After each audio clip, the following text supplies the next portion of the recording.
មើលក្នុងវីដេអូនេះបានគ្រឿងផ្សំដំបូងគឺជាងាវសម្រាប់ងាវនេះគឺខ្ញុំប្រើអាកាដាលយើងលាងវា4-5ទឹកទុកម្ដុំសិនមកយើងមកដាក់ដាំទឹកដើម្បីស្រុះងាវហើយក្នុងនោះយើងដាក់ក្រូចឆ្មា2-3ចិនទៅដើម្បីឲ្យសាច់ងាវរបស់យើងស្រុះចេញមកគឺវាស្រួយល្អសម្រាប់ការស្រុះគឺអត់យូរទេបងប្អូនគ្រាន់តែទឹកពុះយើងតម្លាក់ងាវចូលកលែងវាទៅ2-3ជុំលើកវាចេញមកគ្រឿងផ្សំបន្តមកទៀតហ្នឹងយើងមានម្រះព្រៅម្ទេសម្លេសម្រាប់ម្ទេសម្លេនេះគឺខ្ញុំកិនហើយស្រាច់ហើយលាយជាមួយម្ទេសដៃនាង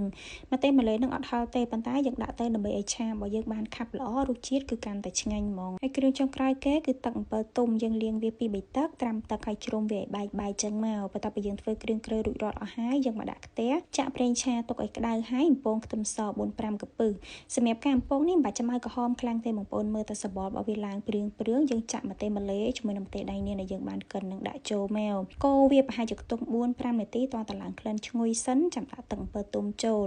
ទឹកអំពិលទុំដំបូងនេះគឺខ្ញុំដាក់ចំនួន3ស្លាបព្រាបាយសិនហើយសម្រាប់ម្ហូបមួយមុខហ្នឹងប្រើទឹកប្រេងខ្យងរាងច្រើនណាបងប្អូនគឺខ្ញុំប្រើចំនួន2ស្លាបព្រាបាយទឹកត្រី1ស្លាបព្រាបាយម្សៅស៊ុប1ស្លាបព្រាកាហ្វេប៊ីចេង1ស្លាបព្រាកាហ្វេហើយចុងក្រោយគេហ្នឹងគឺជាស្ករត្នោតខ្ញុំដាក់ចិត្តកន្លះស្លាបព្រាបាយសម្រាប់ស្ករប្រើស្ករសក៏បានដែរបងប្អូនគ្រាន់តែថាដាក់ស្ករត្នោតអញ្ចឹងទៅក្លិនរាងឈ្ងុយរសជាតិវារាងឆ្ងាញ់ជាងអញ្ចឹងទៅ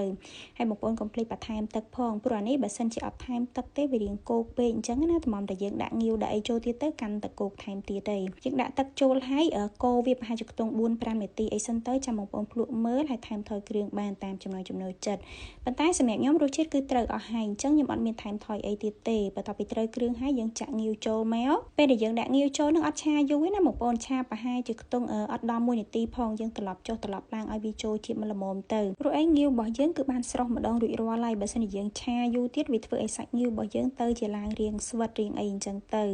ឆាមើលតែវាចូលជាតិហើយចុងក្រោយគេបងប្អូនបង់ម្រះព្រៅចូលមកបន្ទាប់ពីដាក់ម្រះព្រៅចូលគឺខ្ញុំបិទភ្លើងភ្លាមហើយបានត្រឡប់វានៅក្នុងខ្ទះនឹងប្រហែលជាខ្ទង់កន្លះនាទីអីទៀតហ្នឹងគឺបានហើយបងប្អូនម្រះព្រៅបើសិនជាយើងនៅបន្តបើកភ្លើងវាទៅជារាងជាំខ្មៅអញ្ចឹងណាហើយសម្រាប់ងាវឆានេះដែរបងប្អូនខ្លះទៅគឺគាត់បកសបកឆាអាហ្នឹងតាមចំណូលចិត្តយើងទេចង់បកក៏បានឬក៏ឆាទាំងមូលដូចខ្ញុំអញ្ចឹងក៏បានដែរគ្រាន់តែថាខ្ញុំអត់ចូលចិត្តបកទេបងប្អូនព្រោះតែកាលណាបកទៅសាច់ងាវវាឡើងរាងស្វិតបន្តិចអញ្ចឹងណាបើសិនជាយើងអត់បក